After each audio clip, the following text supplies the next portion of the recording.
What's up, guys? This is Do You Want to Be a Universe, and this is going to be Pokemon Sun and Moon Episode 2, the English dub. When it comes to me doing these reactions, I'm going to wait until the English dub version comes out. I was planning on probably doing the sub versions first, but I'm like, yeah, I'd rather just listen. Because the dub has grown on me a little bit. I used to like despise the dub with a horrible passion, and watching the X and Y series in the Japanese with English subtitles was a lot more experiential to me, mostly because it just like made Ash sound a lot cooler. So, but this is okay because it actually does fit the aesthetic, and and the voice has grown on me. So, with all that being said, we're going to get started in the second episode. Should be linked in the description below. And Pokemon Day, I guess, because I just forgot that the new Pokemon generations came out. So I need to watch that and also react to these. So, yeah. 3, 2, 1 now. Oh, yeah, link in the description below. I think did I say that already? I'm already forgetting. I just want to make sure you guys know that and stuff. So, yeah. 3, 2, 1 now. First impressions to this anime is the fact that it's really, really good. The style that's right here right now and all the characters I've seen, it can be defined in one word to me: adorable. Like the lining work and the animation, it is different in certain ways. Like when I watch the X and Y and X, Y, and Z anime, and when it gets into the battle system, I guess you could like compare like Greninja versus Sceptile. That episode, when it was doing the battle system, you could see the lines were really bolded out in ways, and the animation was fluid and had that way of it's a very hard thing that I can say. It was dynamic. Yes, dynamic. I think that's what it's called, dynamic movement. And this way, it seems like all of it is kind of in this dynamic state of being. Like the animation is always in a way, and you can look at the characters, they don't seem stiff. They seem like they can move at any moment. It's kind of like those moments where you see in like old animes that whenever they have a background and something's coming from the background to destroy something, you can clearly see the thing that's going to get blown up because it's different.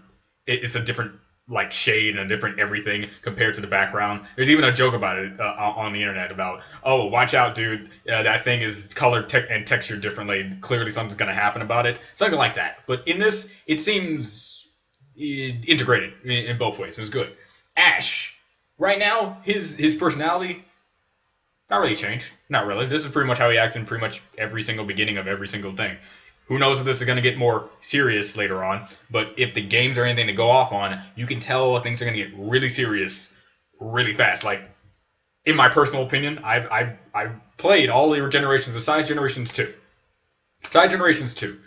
I played every Pokemon generation, and I gotta say, when it comes to the story level, in Pokemon Sun and Moon, with the primary characters, one being Lily and all the other characters that you got to see, it's really, really good. It's something I didn't even think Pokemon would ever want to tackle. That sort of thing. Because they seem to always be like confined to like individual people doing these individual things for their individual purpose and individual right. We're having like maybe like a character that has some sort of sentimental feelings, like Courtney in the Omega Ruby and Alpha Sapphire when it comes to Maxie and all that stuff. But like this was something. I want to see all the characters from the game in here. I'm talking about Gladion. I'm talking like every other trial captain. Olivia as a trial captain and the other later on. It's going to be something good. It's going to be big. It's going to be long. It's going to be wow. Okay, don't take that out of context. But it's going to be something interesting if they do it right. Because right now there are some differences when it comes to the games and this. It's more primarily Lily right now. Lily does not have something, and for those of you who watch the trailers and stuff with Pokemon, you already know what this thing that she does not have is. So it's kind of like, is she going to get it later, or are they scrapping an idea and coming up with something completely different when it comes to doing what the Pokemon she has is?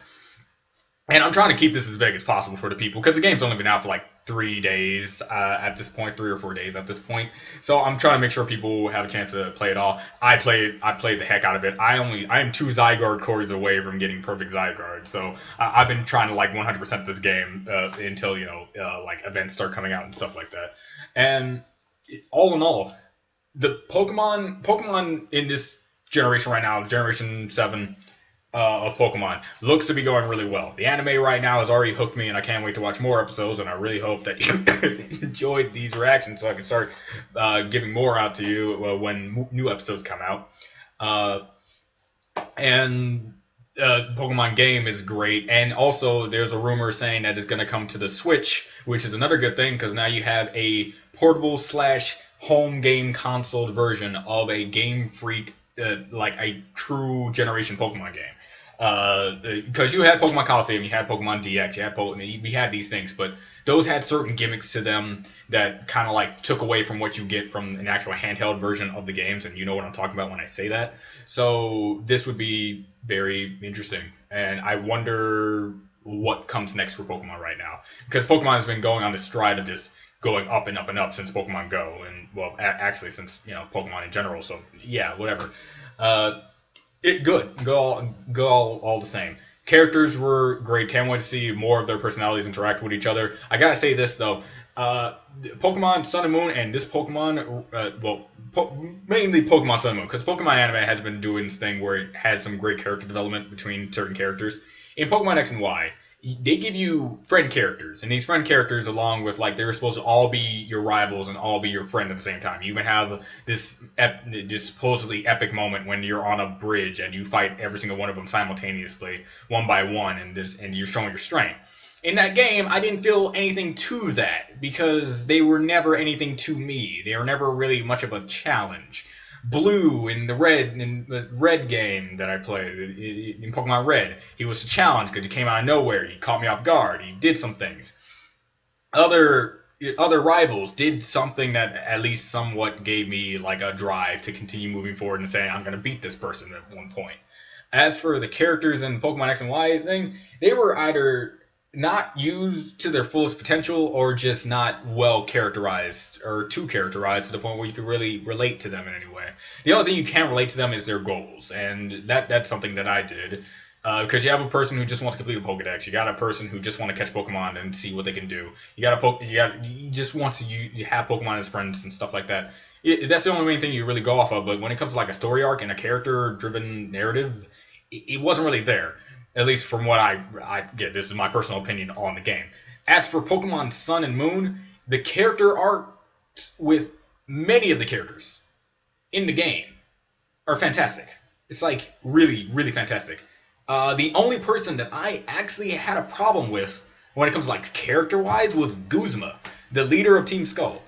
I'm actually kind of surprised that he did not get that much development from what I got from the story. I got development from the Team Skull members, a lot of the Team Skull members, before I really got to Guzma's story arc. Lily's story arc is one of the best ones in there, if not the best in Pokemon history for me. And Gladion and all that stuff, and with his Type Null, and I think I got his name right, and all this big stuff that's going on. Good, all the same. I guess, and the main thing I don't like about the game is my character. I mean, the face he has is just so static. I mean, dude, emote! Dang it, okay? But all in all, Pokemon Sun and Moon has become one of my favorite generations at this point. And I would like to know what you guys think about this generation via Twitter and stuff like that. And what you think of the anime so far. It's good to me right now. And yeah, that's pretty much it. So yeah, I pretty much got all I got to say about Pokemon related mumbo jumbo, and I'll get started on whatever else I need to get started on, and I'll see you guys next time.